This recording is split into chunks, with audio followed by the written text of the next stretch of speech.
Hi, Piper. Hi, I'm so Michelle. happy to be here with you today. Me too. Me too. And emotions, we're going to be talking about emotions. But before we dive into that, I'd love for you to tell everybody what you do, what sets your heart on fire, Piper? Good question. Um, well, this subject is a really important one for me. It really has been my Mm. whole life when I think about it.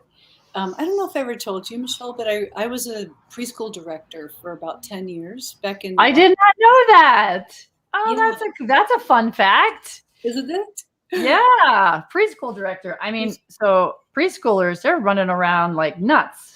Like nuts. And we had about 200 kids, Okay. and which meant, about 40 Wow. staff and 200 Mhm. sets of parents. And it was it was very overwhelming at times. And I had That sounds like an understatement. an understatement. I guess like in case you can think of it, Harry Carey, right? Eek. What I would do is I had this beanbag chair in my office, right, for the kids when they would come Okay. go to the office. And by the end of the day, many times I would just shut my office door and I would sit down in my beanbag chair and I would just cry, Oh, because I was oh, so overwhelmed. overwhelmed. Yeah. The parents screaming, the teachers out sick, and the kids going crazy. So I had a lot of, I don't know, I was very in touch with my emotions, but I thought something was wrong with me, that I was crying a lot. Why? Because Why did you? I Why thought did you think that something was wrong with you?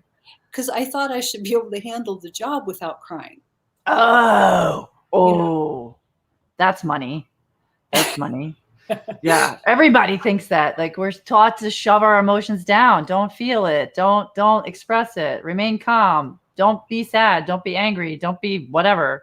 and for sure, don't show it to anybody. Right, for sure. Yeah. Mm. So for a long time I was like, well, what's wrong with me with all these emotions? And then I did this retreat where I learned how to go all the way through the emotions Mm. and come out the other side. And it was like the last 10 or 20% of what I just had never known. And somebody taught me how to do that. And it was the complete biggest life change ever. How long ago was that then? That was 1992. So, almost 30 Yeah, years. yeah. So Yeah. you are a veteran at this now, I think, right? Or as I was told about online stuff, you're a pioneer. A pioneer, maybe. Yeah. I mean, with emotions, Michelle, it's like, it's every day. It's Yeah, every day, because even if it's not our emotions, we're I know. feeling what's going on with other people. Right. Yeah. And And you feel the energy of it too, right? I mean, it's yeah, like you can feel when someone's upset. Now, whether you lean into it and say anything or you're just like, ooh, yeah, that's danger territory. But we are taught to bail or to mask it or to not show it, not deal with it, right? I mean, right. is that you find that's the case? Absolutely. And the other thing that's so interesting about emotions that I've found over the years is that when so many people are challenged by their mind also, the busy mind, Hmm. the judging, The monkey mind. monkey mind. And there's an emotional component to that kind of busy monkey mind. So when Mm. you release the emotions and really go through them and come out into a calm place, the mind calms down. You can Mm. think clearly. And this is so important for people in the work environment, because so And many decisions get made from an emotional place, and they're not great decisions oftentimes, yeah.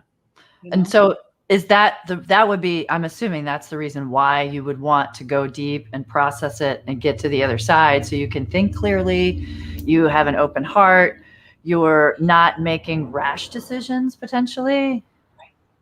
Yeah. What happened when you took so you went to this retreat, right? And you came back because then I'm assuming the retreat was then while you were still managing the preschool? Is that the case?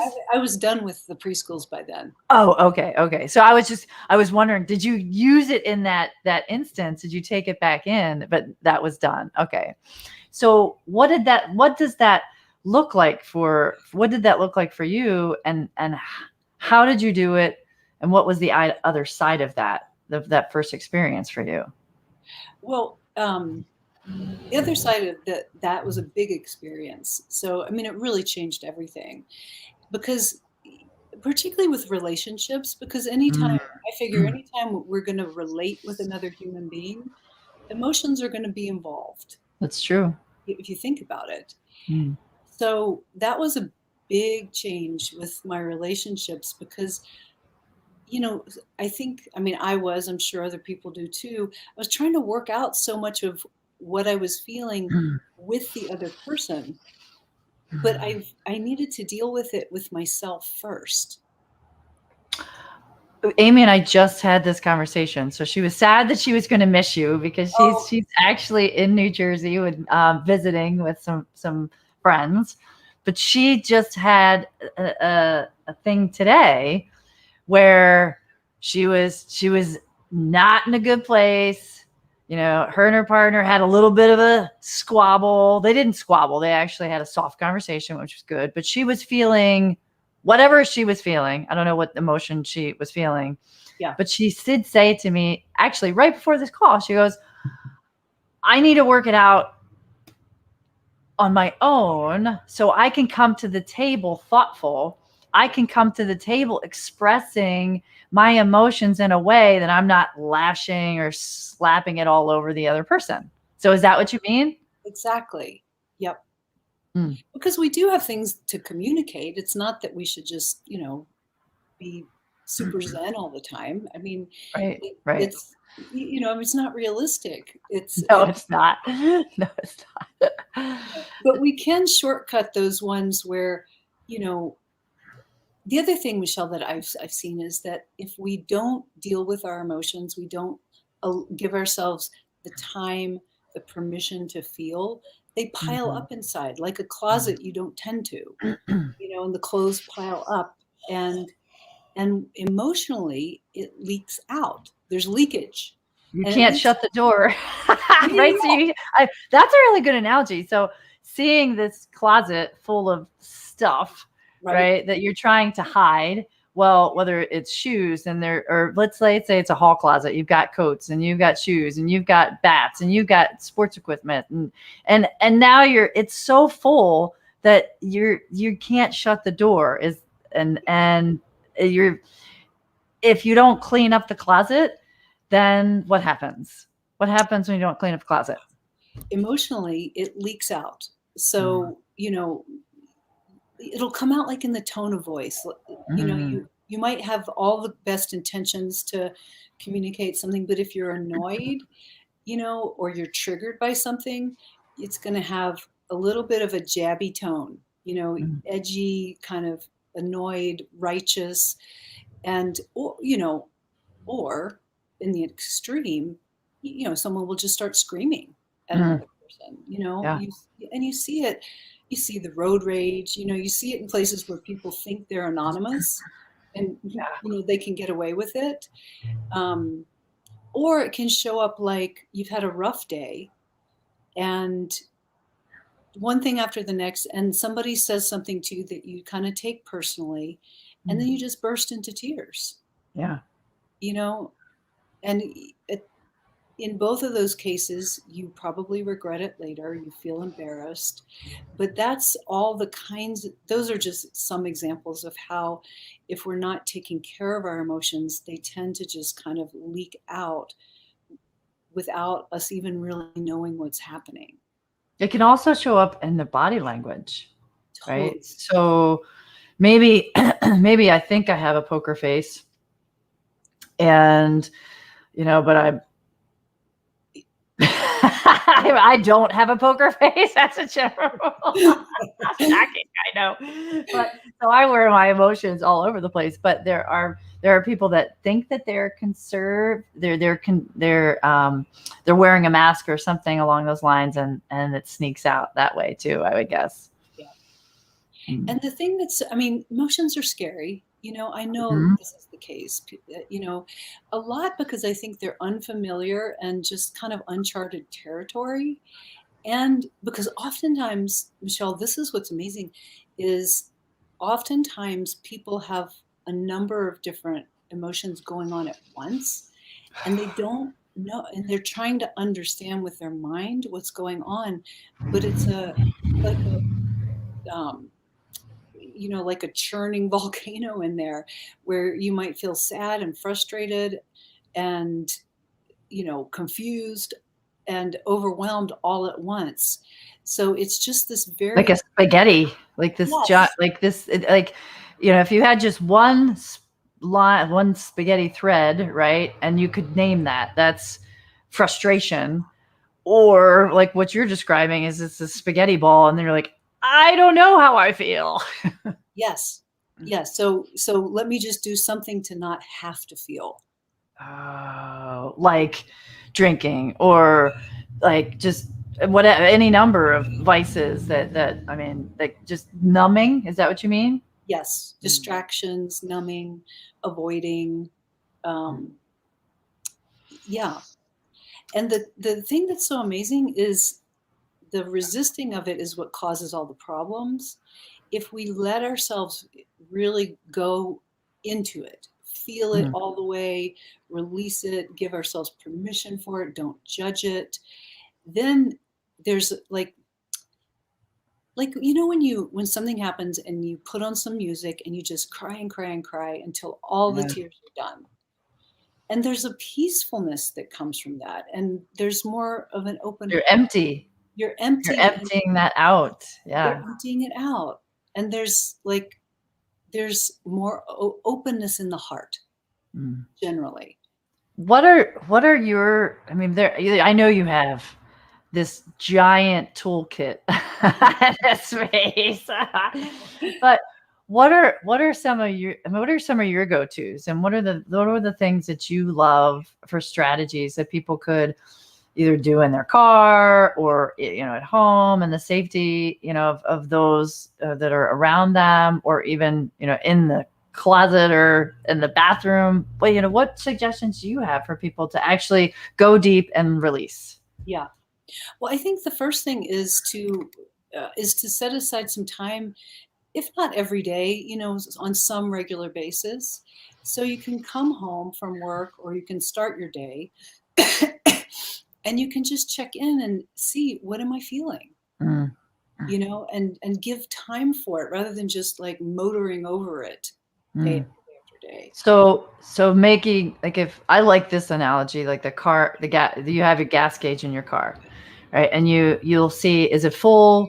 Is it, half empty? Is it half full? Is it empty? Right? So using that from a feelings perspective to check in, what's your gas gauge of emotions look like? Yeah. Yeah. And you can either just close your eyes and sit and feel, you know, you can write. Mm. Sometimes it's I really love the journaling. Yeah, to that's journal about cool. it because it helps just, sometimes it helps to get to things that are hard to access. And if people are more heady, because I tend to be more heady, so if I'm thinking more than I'm feeling, do you find the journaling is helpful for that? Because then you can write it out, and you're still trying to connect the head and the heart together. It is. The journaling is helpful. For some people, speaking, they need someone to listen to them, where Mm, you can say, look, can you just hear, I just need you to hear me. You don't need to fix anything. right, Sometimes you might need to vent some angry feelings and just have that person be able to really hold it and not go into agreement with you, right, not collude on anything, and set an amount of time for it so you're not just right. going on and on and on. And And they're like, please stop right, talking. right. But to put it verbally can be very helpful. And the other thing is music. I mean, Mm, everybody has a relationship with music, but to have some music that helps you with whatever mood you're dealing with, to go into it. And you you know how music is. So yeah. I Yeah. when I was living in Europe, gosh, probably about 20 years ago. And I was traveling around leading meditations. Yep. Uh, and it was a very challenging time for me, Michelle. I was away from home. It was winter. It was, I was dealing with languages I didn't know. And oh, it was really a tough one for me. So I would be on the trains in Europe, like, Mhm. going from Munich to Amsterdam and preparing, to lead a meditation with huge groups of people and dealing with all this stuff going on. And so I would go into these little bathrooms, on the trains. They're tiny, Yeah, yeah, they are tiny. right? And I'd have my headphones Okay. and I would just go into the bathroom and I would scream, I would dance, I would cry, just do it all in the bathroom That's cool. and come And out. get And I'd rid of have, it. yeah. Did you have your music while you were playing while that was happening? Hmm. Yeah, nice. Yeah. How And did the screaming towel come to play? well, this is good. So, Because you said screaming. I'm like, I got mine here, but how did that come into play for you? well, you know, we we often deal with intense emotions. Yeah. Everybody deals with fear. A Hmm. lot of people deal with, Especially now, right? especially now, anxiety, frustration, a lot of frustration, um, resentment, anger. Those kinds of what I call more intense emotions, Yeah. and those are also very scary for people to feel. It can be very overwhelming. So the screen towel really, it's. I'll show you how to do it in just a minute, but I want to. Also, yeah. So We can do it together. we can do it together. Yeah, let's do it together. Okay. But it really helps to like from the gut almost really bring it up and release it. And it's like in a way you could say it's like a cleansing of something.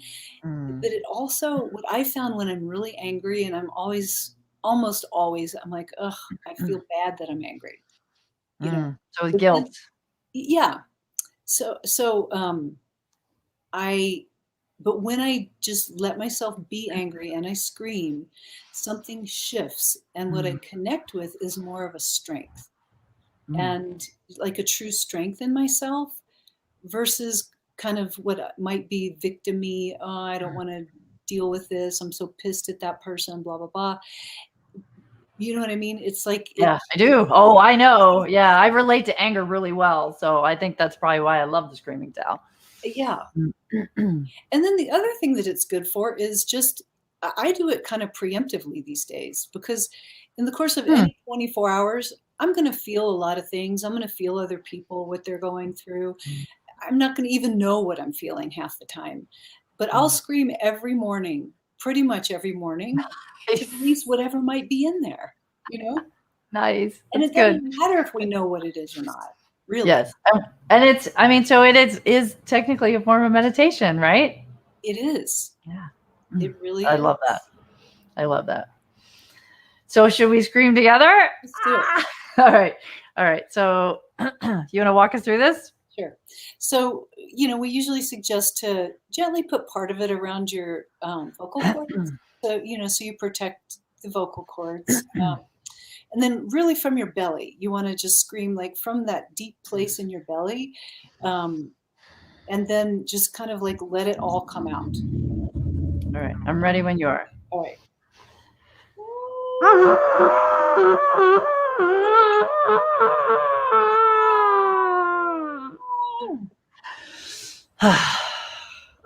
I love that. It's so simple.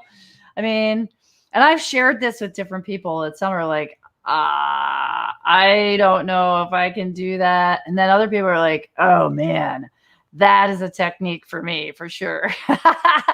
But I mean, the cool thing is it's like, it's not a one size fits all. I mean, that's an option. Music, talking to somebody, just sitting still and being mindful, taking inventory. All those are fantastic tools if we're going to slow down enough to pay attention. I think that is probably your number one message. Yeah. Yeah. Pay attention and give permission, without judging. There's Exactly. something wrong with these emotions. The emotions, Exactly. the other thing, Michelle, that has been so life-changing for me is the emotions can be a doorway into like a truer, deeper part of oneself, which is Mm. how it's been for me. It's actually been a doorway to something of a more spiritual nature for me because there's something that just opens. You know, it could be like a heart thing or a soul thing, but something opens when you just really go all the way through. And I'm not saying it's like that necessarily for everyone, but that as an access has also been very, very powerful for me. I think it's for me, it's as I've been more mindful, I'm able to go deeper. And that deeper work allows me to open up a part of myself that I wasn't paying attention to before. Very well said. Yeah. How can folks find you, Piper? Heart of the Matter, we have an app, which is Heart of the Matter Meditation. It's on, we have it in iOS right now and Android coming soon. And is it heartofthematter.com, Piper? Heartofthematter.com. Okay. I'm putting that in the chat so people have that now. Awesome. Yes. As you know, we do 3-day retreats. Yes. That's how we met at a conference, but then I went to your retreat, which was fantastic. Yeah. So we're doing online retreats right now during COVID. We'll go back to in-person as soon as we can. I am so looking forward to the May one too. Jamie and I are doing that together. So I don't know if I told you, but we're going to another Airbnb, and just the two of us are going to have our own little retreat together with all of you guys online. I love it. Yeah, that's going to be great. I'm excited about that. Talk about sister bonding. Yeah, that's going to be cool. It's going to be great for both of us. Any final thoughts, Piper, that you want to share with everybody in regards to emotions at work, and just anything else? Two things, Michelle. When you said emotions at work, when you're not at home online, like a lot of people are right now, but you're in the workplace, the bathroom is a really great place to go to, into the bathroom stall. And you can do that same screaming that we did, but do it silently so that nobody hears you. You can go to your car. You mentioned the car. Yeah. Yep. I've instructed some clients to do that. Yep.